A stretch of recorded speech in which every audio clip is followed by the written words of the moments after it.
छोटे से गांव में सेठ रामलाल रहता था। कभी वह एक धनी व्यापारी हुआ करता था, लेकिन समय की मार ने उसे गरीब बना दिया। अब वह एक छोटी सी दुकान चलाता था, जिससे मुश्किल से 2 वक्त की रोटी नसीब होती। उसका एकमात्र बेटा बिरजू उसकी एकमात्र आशा था। बिरजू बहुत ही समझदार और दयालु बालक था। वह अपने पिता की दुकान पर हाथ बटाता और पढ़ाई में भी बहुत तेज था, लेकिन गरीबी का साया उस पर भी था। उसके पुराने कपड़े और फटे जूते उसकी मजबूरी की कहानी कहते थे। एक सर्दियों की करकराती रात को एक बुआ साधु उनकी दुकान के सामने आया। उसके शरीर पर फटे हुए वस्त्र थे और वह सर्दी से कांप रहा था। उसने सेठ रामलाल से कुछ भोजन की भीख मांगी, भले ही उनके पास खुद बहुत कम था। सेठ रामलाल का दिल दया से भर गया। उसने साधी को अंदर बुलाया और अपने घर का गर्म भोजन परोसा। बिरजू ने भागकर एक कंबल लाकर दिया, ताकि साधी का शरीर गर्म हो सके। साधु ने उनकी दयालुता पर मुस्कुराया। अगली सुबह जब साधु जाने लगा, तो उसने सेठ रामलाल को एक छोटा सा बीज दिया। उसने कहा, इसे अपनी दुकान के सामने लगा दो और निष्ठा से इसकी देखभाल करो। यह तुम्हारे कर्मों का फल अवश्य देगा। इतना कहकर साधु अदृश्य हो गया। पिता और पुत्र ने आश्चर्य से बीज को देखा। उन्होंने विश्वास के साथ उसे लगा दिया। बिरजू रोज उसे पानी देता और देखभाल करता। कुछ ही दिनों में एक छोटा पौधा निकला और फिर तेजी से बढ़कर एक विशाल पेड़ बन गया। यह कोई साधारण पेड़ नहीं था। वह पेड़ अद्भुत था। उसकी पत्तियां चमकती थीं, लेकिन उसमें न फूल थे न फल। लोग दूर दूर से इस अजीब पेड़ को देखने आते। वे हैरान थे कि यह पेड़ इतना विशेष क्यों है। सेठ रामलाल और बिरजू भी उत्सुक थे, पर उन्हें साधी के वचन पर विश्वास था। एक दिन एक गांव वाला पेड़ के पास अपना बैग भूल गया। बिरजू ने बैग उठाया और उसे पेड़ की एक डाली पर टांग दिया, ताकि मालिक वापस आए तो उसे आसानी से मिल जाए। अचानक पेड़ की डाली से एक सुनहरा फल टपका। बिरजू ने आश्चर्य से फल को उठा लिया। वह एक शुद्ध सोने का सेब था। यह चमत्कार देखकर पिता पुत्र हैरान रह गए। उन्होंने समझा कि यह पेड़ दया के कर्म का फल था।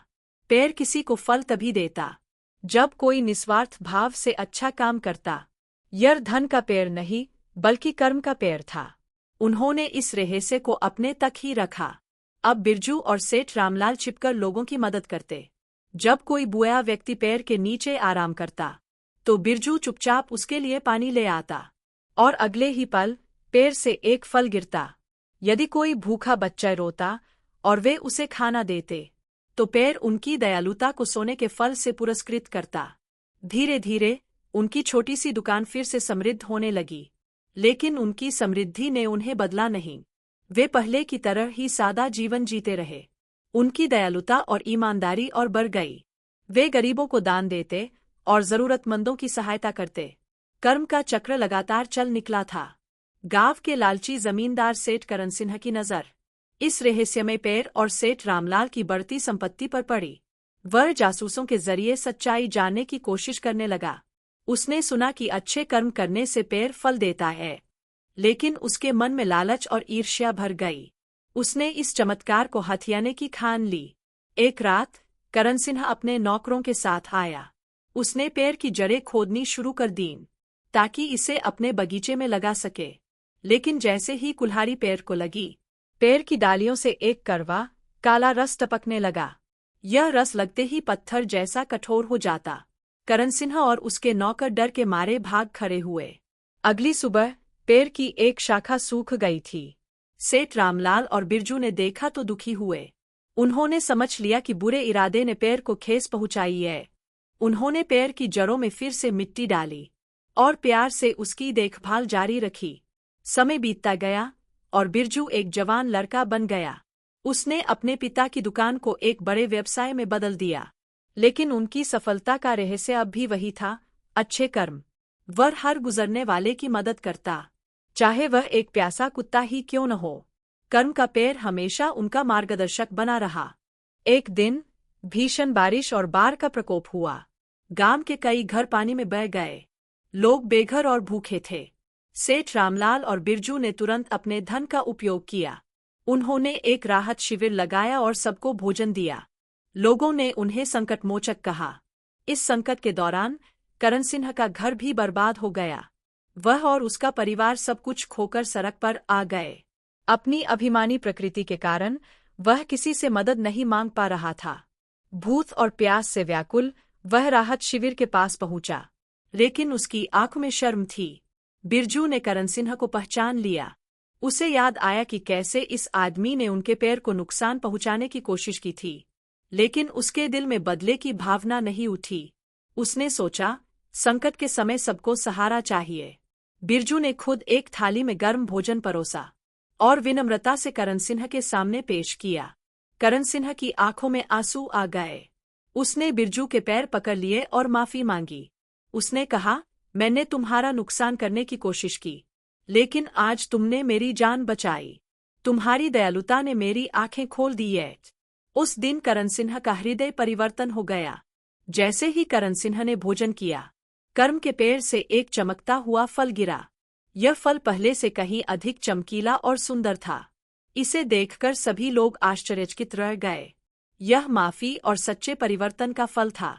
बिरजू ने वह फल करण सिन्हा को दे दिया। इस घटना के बाद करण सिन्हा बिल्कुल बदल गया। उसने अपनी बची हुई संपत्ति गांव के पुनर्निर्माण में लगा दी। वह अब सेठ रामलाल और बिरजू का अच्छा मित्र बन गया। तीनों मिलकर गांव की भलाई के काम करने लगे। कर्म का पेड़ फिर से हराभरा और फलदायी हो गया। गांव में खुशहाली और समृद्धि छा गई। सेठ रामलाल ने एक दिन बिरजू को बुलाया। उसने कहा, बेटा, इस पेड़ ने हमें सिखाया कि असली धन सोने के फलों में नहीं, बल्कि हमारे कर्मों की पवित्रता में होता है। बिरजू ने सिर हिलाया, हाँ पिताजी, यह पेड़ हमारे मन का आईना है। कई साल बीत गए। सेठ रामलाल बूढ़ा हो गया। एक शांतिपूर्ण शाम को उसने अपना शरीर त्याग दिया।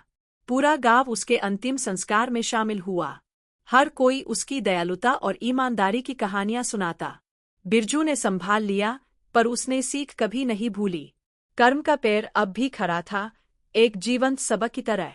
बिरजू ने अपने बेटे को वही शिक्षा दी जो उसे अपने पिता और उस पेड़ से मिली थी।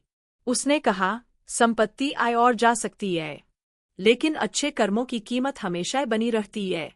उनका परिवार गांव का सबसे सम्मानित परिवार बना रहा। न कभी लालच आया, न कभी अहंकार आया। और इस तरह एक गरीब सेठ और उसके बेटे बिरजू की कहानी एक अनंतकालीन नैतिक कहानी बन गई।